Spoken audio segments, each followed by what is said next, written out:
ఇంగ్లాండ్తో జరుగుతున్న 5 టెస్టుల సిరీస్లో భారత జట్టు ఇప్పటికే సిరీస్ విజయాన్ని సొంతం చేసుకోగా ఆఖరిదైన నామమాత్రపు మ్యాచ్లో కూడా గెలిచి ఇంగ్లాండ్ జట్టుకు మరో విజయం దక్కకుండా చేయాలన్న కృతనిశ్చయంతో ఉంది.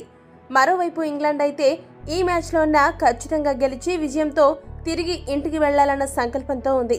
ఇంగ్లాండ్ జట్టుకే పేటెంట్ హక్కు ఉన్న బజ్బాల్ విధానంతో భారత జట్టును ఊపిరి ఆడకుండా చేయాలన్న ఉద్దేశంతో భారత గడ్డపై అడుగుపెట్టిన ఇంగ్లాండ్ జట్టుకు భారత ఆటగాళ్లు అదే బజ్బాల్ ఆట తీరుతో దిమ్మ తిరిగే సమాధానమిచ్చారు.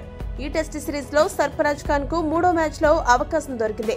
అతడు మూడో మ్యాచ్ లో 2 ఇన్నింగ్స్లలో హాఫ్ సెంచరీ అయితే చేశాడు, కానీ 4వ టెస్ట్ లో మాత్రం నిరాశపరిచాడు. దీనిపై స్పందిస్తూ భారత మాజీ క్రికెటర్ కెప్టెన్ సౌరవ్ గంగూలీ కీలక విశ్లేషణ చేశాడు.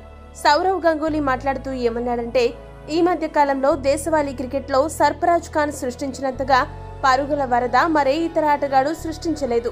అంతర్జాతీయ క్రికెట్ లో అతడికి అవకాశం దక్కుతుందో లేదో అన్న వాదనలు ఎక్కువగా వినిపించినప్పటికీ నిలకడగా దేశవాళీ క్రికెట్ లో అతడు రాణించిన తీరే అతన్ని అక్కడి వరకు నడిపించింది.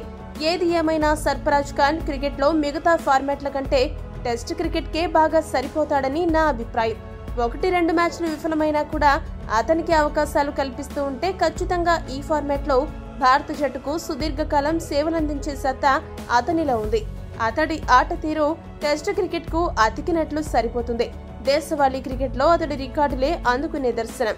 సర్ఫరాజ్ ఖాన్ కూడా టెస్ట్ క్రికెట్ పై ఎక్కువ దృష్టి పెడితే ఎక్కువ కాలం జట్టులో కొనసాగుతాడు. అలా కాకుండా అన్ని ఫార్మాట్లలోనూ ఆడాలని ప్రయత్నిస్తే మొదటికే మోసం వచ్చే ప్రమాదం ఉందని అన్నాడు. ఈ వీడియో గనక మీకు నచ్చినట్టయితే లైక్, షేర్, కామెంట్ చేయండి. మరిన్ని స్పోర్ట్స్ అప్డేట్స్ కోసం మా ఛానల్ ను సబ్స్క్రైబ్ చేసుకోండి.